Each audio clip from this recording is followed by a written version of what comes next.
멀쩡한 의사들의 본격 재능 낭비 프로젝트. 나는 의사다 시즌 4. 보이는 라디오입니다. 오늘의 주제는 개실염.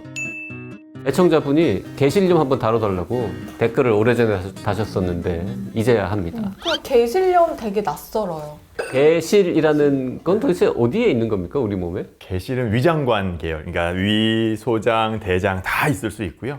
대부분 이제 개실염 하면은 대장에 있는 개실염 말씀하시는 건데, 뭐 위든 뭐 소장이든 고기 어떤 벽 부위가 어떤 이유에서 볼록하니 이렇게 돌출돼서 나오는 겁니다. 잠깐만, 그러면 개실은 정상적인 해부학적 구조는 아닌 겁니까? 네, 아니에요. 그 없는 사람도 많네요? 네네. 없는 사람이 많고 어떤 네. 사람은 장의 일부가 이렇게 볼록 옆으로 그렇죠. 이렇게 공간이 하나 생겨 있는데 네. 그게 개실이고 네. 거기에 염증이 생기면 개실염. 그렇죠. 근데 대장에 만약에 개실염이 생겼으면 하지 마세요. 네. 하세요. 네. 거기에 뭐가 내려가야 될 게 걸려서 안 내려가서 계속 있다 그런 얘기 하고 싶은 거죠. 그렇죠. 그러지 않아요? 맞아요. 그게 개실염이에요. 아, 그게 맞아요, 맞아요. 개실염이에요? 변이 지나가면서 고기에 이렇게 똑 껴서 걔네들이 이제 내려가지 않고 균 증식을 하면서 염증이 생기는 애들. 그게 이제 개실염입니다. 근데 위나 소장에는 잘 생기지 않고요. 대부분 개실염 그러면 이제 대장의 개실염. 대장에 개실염. 그럼 개실이 생기면 반드시 염증이 생깁니까? 아닙니다. 그냥 개실 가지고 사시면서 모르시는 경우도 많아요. 우연히 CT에서 발견되기도 하고요. 내시경에서 발견되기도 하고요. 내시경에서 보시면 이제 용종은 우리가 내시경으로 봤을 때 안쪽 점막이 증식해 자라 올라서 볼록볼록 혹같이 보이는 건데 개실은 바깥쪽으로 볼록 돌출된 거니까 내시경으로 봤을 때는 구덩이처럼 보이죠. 이렇게 패여 있는 것처럼. 이게 그러면 정상적으로는 잘 살다가 어느 날 이게 이렇게 생길 수 있는 건가요? 그렇죠. 왜 생기는 겁니까? 변이 지나가는 길이어서요. 몰라요. 운명입니다. 저희가 환자들이 오셔서 제가 이거 왜 걸렸어요? 그 다음에 예방하려면 어떻게 해야 돼요? 운명입니다. 받아들이십시오.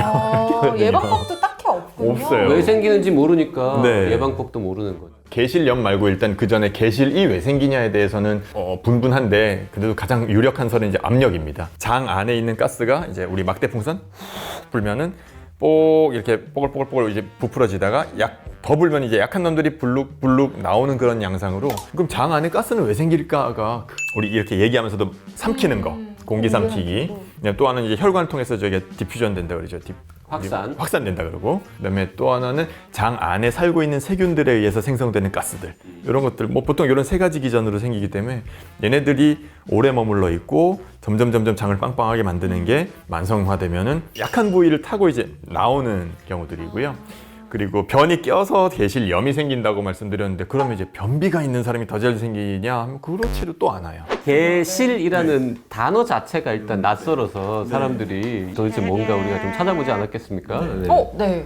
그게 라틴어로 원래는 이제 다이버티큘럼이라고 되어 있는데 그게 라틴어로 샛길. 새길, 사이길. 네, 샛길. 옆에 이렇게 잠깐은 샛길. 그럼 이제 그 개실은 무슨 개자냐? 쉴 개자.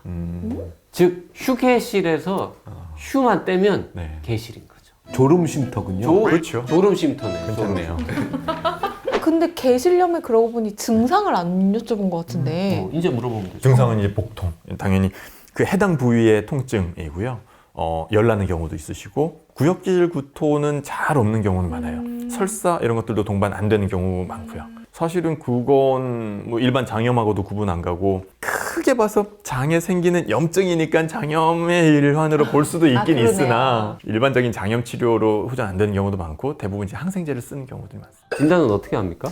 개실 진단은 뭐 내시경이나 CT로 하는데 개실염의 진단은 CT로만 합니다. 그리고 주로 우리나라에는 오른쪽에 많고요. 오른쪽 이제 맹장, 상행결장 요 부위에 제일 많아서 특히 이제 충수염하고 구분이 좀 안 가는 경우도 있어요. 충수염이 의심됐을 때 방사선 쬐지 않아도 되니까 초음파를 먼저 첫 번째 초이스로 해서 초음파를 대보는데 거기서 충수가 괜찮거나 혹은 약간 좀 염증이 있지만은 그 옆에 있는 개실의 염증이 더 심하다. 그래서 충수염은 그냥 2차에 불과하다라는 소견이 나오면은 그럼 그거 믿고 이제 개실염이겠구나 하고 CT를 안 찍어보고 입원시키기도 합니다. 개실염은 그러면 약으로 치료합니까? 그렇죠. 심한 경우들은 이제 기본적으로 항생제를 쓰게 돼 있고 심한 경우라는 게 이제 천공됐거나 아니 거기서 출혈이 계속 나거나 출혈이 계속 멎지 않는 경우 수술적인 치료는 없습니까? 할 수 있는데요. 개실 자체 뭐 하나하나 꿰매고 이렇게 하는 수술은 아니고 개실이 포함된 장을 절제하는 수술이 됩니다. 큰 수술이군요. 그렇죠. 그러네요. 대장암에 거의 준하는 수술이 그럼 됐어요. 가능하면 약으로 치료를 할 수 있으면 초기에는 약 치료를 많이 그렇죠. 하시겠네요. 웬만하면 그렇고요. 특히 이게 불행인지 다행인지 전 다행이라고 생각하는데 서양에는 아까 왼쪽에 많다 그랬잖아요. 왼쪽은 구불결장이 많고 오른쪽은 이제 우리 상행결장인데 상행결장이 수술 안 하고 보존적 치료로 치유되는 비율이 훨씬 높아요. 보통은 상행이나 하행은 뒷벽이 있거든요. 만약에 개실이 있거나 터지더라도 복막염이 심하게 안 오고 아니면 국소적으로 오고 하는데 구불결장은 널널하거든요. 붙어 있지 않아요. 어디가 터지더라도 이렇게 복막염이 될 수 크게 있고 복막염이. 크게 올 수가 있는 경우들이 있지 않을까 하고 생각하고 있어서 어떻게든 수술 안 하고 버텨보고요. 네. 재발도 잘하죠. 많죠. 개실염이 낫는다고 해서 개실이 없어지는 건 아니기 때문에 개실 가지고 뭐 퇴원했다가 정말 1, 2주 만에 다시 오시는 분, 10년 있다가 오시는 분, 평생 재발 없는 분 이렇게 있어요. 아까 원인도 모른다 네. 뭐 했으니까 뭐 원인 예방법도 없고 뭐 생활 습관 이런 거랑도 뭐 크게 관련 없고 그냥 오로지 그냥 복불복. 팔자다. 그건. 네, 팔자 운명입니다인데 큰 의미에서 장염이라고 봤을 때 장에 좋지 않을 만한 뭐 술, 담배, 나쁜 음식, 자극적인 거, 맵고 짠 거 이런 거는 이제 하지 마셔요 이렇게 하죠. 이게 잘 쉽게 뭐 완치되거나 깔끔하게 해결하는 방법이 없는 거가 모 그룹 큰 회사 회장님도 이 병 앓고 계시다고 기사가 났는데 해결 못 하시잖아 그분도. 저 네. 개실은 평생 가지고. 자 오늘 개실염에 대해서 공부해봤습니다.